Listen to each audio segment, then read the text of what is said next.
Shalom. Barak to Yahweh, Barashim, Yahweh Shai, Barashim Makakadash. All praises and glories definitely do, especially in the times we're living in. Much respects to the apostles and others, the great millstone, and to all the brothers out there doing the work. I say, Shalom. All right, this lesson is going to be titled Diligent and Various Topics. All right, so let's get right into it. As you can see here, this is Google, the definition of diligent. And this is a land back off yesterday's, the elders, the apostles and elders of Great Millstone, right, out there, bringing the word, all right, and Elder Apostle Tahar, was talking about this word, diligence, okay, and about being diligent. So, what does it mean to be diligent? And Elder Apostle Tahar has been in this truth for 36 years, all right? Elder Gabar, 30 years, all right? Aram Blob, 27 years, I believe, all right?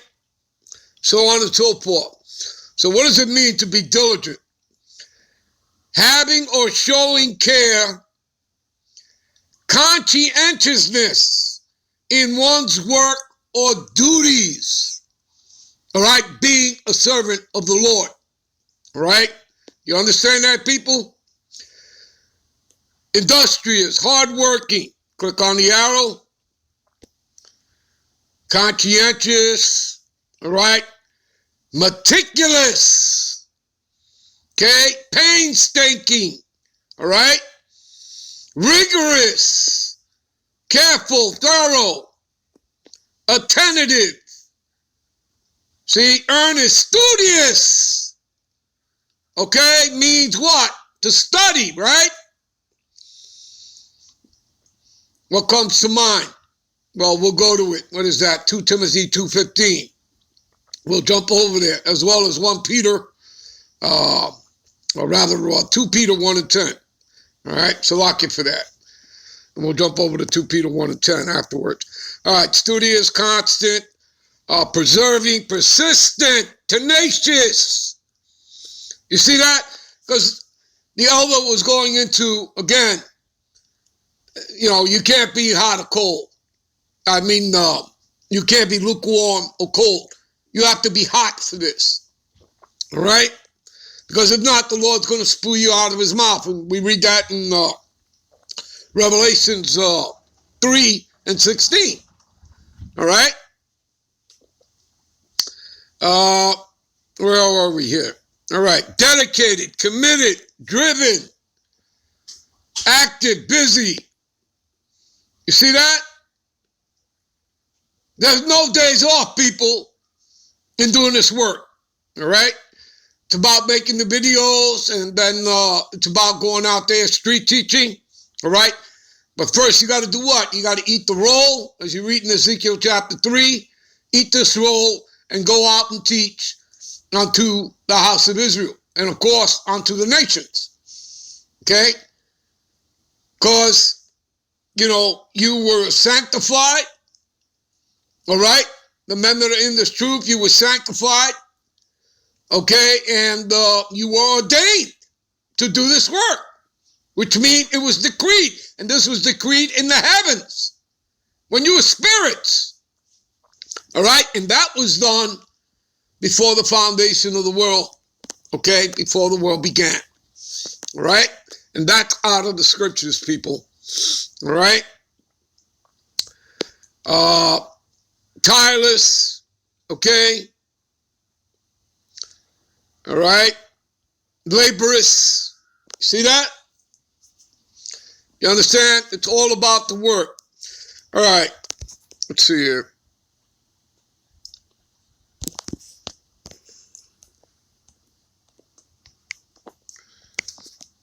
So I'll take you to 2 Timothy 2:15. All right? And these are basic scriptures, people. All right? study to show thyself approved unto the Most High, a workman, being diligent, okay, that needeth not be ashamed, rightfully dividing the word of truth. How many of y'all out there know how to do that and what that means? That is done through your precepts. Okay, what is that? Psalms 119. Give me a minute. All right, this is Psalms 119, 104. Through thy precepts I get understanding. Therefore, I hate every false way. See that? All right? Okay? You understand? That is rightfully dividing the word of truth. Precept upon precept upon precept, line upon line, here a little, there a little. Okay? You understand? A workman being diligent, you have to get into, all right, the etymology of words, right, which you see the elders and us doing, all right, in the Hebrew, in the Greek, in the Latin, okay? You have to understand what allegories are, symbolism. You understand? Like you have to understand, for example, the serpent in the garden, that's an allegory. That's symbolism, right? That's actually talking about a man, one of the sons of the wicked, okay? But in order to know that, you have to know what? The history. You have to also get into the etymology of words to know that, okay? You have to be able to break it down. You know, when you get into words of the serpent and subtile, all right, that you read in Genesis, the 3rd chapter. And when it breaks it down and you get into those words, you understand it's not talking about a talking snake, but a man. And who would that be? One of the sons of the wicked, because the earth was broken down into 3 parts. The sons of God, sons of the wicked, and the sons of men, making the 18 nations. Do you understand? All right? So you got to get into all of that, people. All right? You have to get into the etymology of words. Okay? You have to be able to break down the prophecies. All right? The dark sayings, the parables. All right? In order to do that, you have to be what? Diligent. Okay? You have to be diligent. What's another one here? Right? What is that? 2 Peter 1:10. Right? Wherefore, rather, brethren, give diligence. You see? So, again, have to be in what? You have to be a workman. Okay? You got to be committed. You got to do the work. All right? So brethren, give diligence to make your calling. Calling means invite. And again, you're invited in. You're called in. Okay? Because you don't choose the Lord. He chooses you. St. John 15:16. All right? Ye have not chosen me, but I have chosen you. You understand, people? All right? And election. Who's the Lord coming back for? The elect. Matthew 24:31. And he shall send his angels to gather his elect from the 4 winds, north, south, east, west, from one end of heaven onto the other.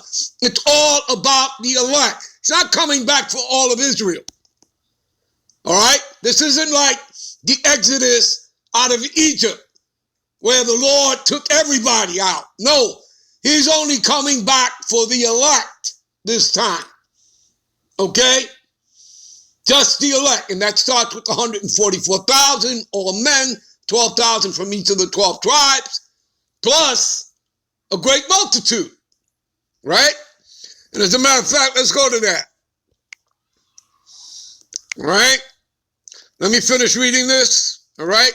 So, to make your calling and election sure, if you do these things, ye shall never fall. You see that? Do you understand? Again, the Lord's word does not go out in vain. Okay? And your work is not in vain. All right? An example of that, before I'll take you to something else. What is that? 1 Corinthians, the 15th chapter. All right? Around the 58th verse, I believe. All right? Last verse. Therefore, my beloved brethren, be ye steadfast, unmovable, always abounding, always growing in the work, in being a servant of the Lord. You don't stay in one place. If so, then I guess the Spirit of the Lord ain't supping with you. You have to grow in this thing. And by the way, you grow quickly. Okay? You grow and you grow quickly in this. All right? So that's what it means to always be abounding. You're always growing, always learning.